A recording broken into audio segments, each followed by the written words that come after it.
Hello guys, welcome back to the channel. I want to share with you how we calculate the discrimination index and the difficulty index of a multiple choice question. So this is a language lesson, alright? And you may be wondering, how do you calculate? Why do you have math in language? But yes, there's also math in language as well, alright? Here I want to show you how we do those calculations, but I want to point out to you that there are three different parts of a multiple choice question. Alright, you have the key, you have the stem, and you have the distractors. Alright, let's take a look over here, or we look at an example and work it together. Alright, so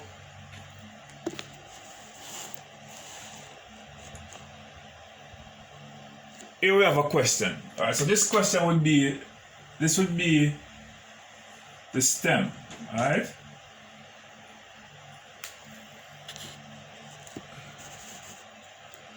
This would be the stem. It is the question that you're asking. This is the answer. All right. This would be the key. And these would be the distractors. Alright, so there are three different parts of a multiple choice question: the stem, the key, and the answer.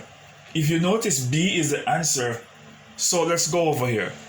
In your classroom, it could be a case where you divide your class into upper and lower based on their performance, based on their score. Alright, so there's a formula for you to calculate how difficult the exam is. Notice I've already grouped the data for you. I have upper, lower, and these are the options. So this was the key. Alright, so the key was B. So 11 students in the upper, 19 students in the upper answered yes, it's a fruit, and 11 in the lower answered that yes, it is a fruit. Alright, so let us calculate the difficulty of the, if you want to find out the difficulty of the question, how difficult was the question, let us find out. All right.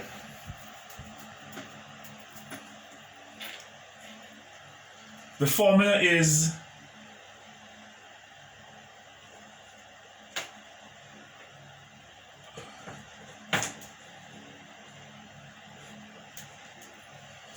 RU plus RL over N. So RU is for the upper, RL is lower, and the N is the number of students. So what do we have for upper? We have 19 plus 11 over, how many students? 60 students. Alright, we have 60 students. Correct. 19 plus 11 is going to give you what? 30 over 60. Alright? And when you do your division, you're going to get 0.5. Alright? To express 0.5 as a percent, you multiply it by 100, and that would give you 50%. So 0.5 is, it's good. 0.5 mean you can keep this particular multiple choice question, all right? Because it is fairly good, you can use it, because 0.5 or 50% was able to get the right answer. Okay? How do we calculate now the discrimination index of the question? Let's just see if we can calculate the discrimination index of it. The formula for the discrimination is RU minus RL over N, half N.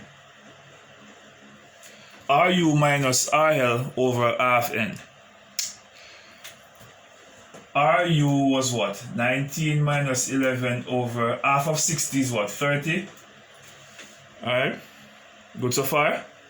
Half 60 is 30. And what would that give us? 19 minus 11 is going to give us what? 8 over 30. When you do your division, you're going to get 0.26. Or in a percentage, it will be 26%.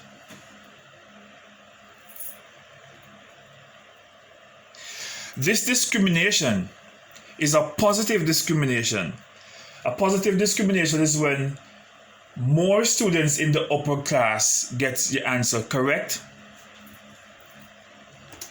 than those in the lower class. And in this particular case, this would be a positive discrimination because we saw where more students in the upper got it. If it was a negative discrimination, then you would have more students in the lower class getting it right than those in the upper class.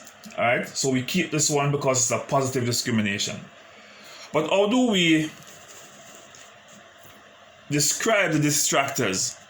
Alright, number 3. If more students in the lower class were distracted, if the distractors are, the number of distractors is greater in the lower class, it means the distractor was a good distractor. So A, we could say that A was good. C, in C we had 9 and 7. If more students in the upper class if the number of distractors is greater in the upper class, it means that it is not a good distractor. It's poor. And then in D we had, this is a good distractor because what? The number, more students in the lower class got the distractor, chose the distractor than those in the upper class. So we'll say the distractor was good.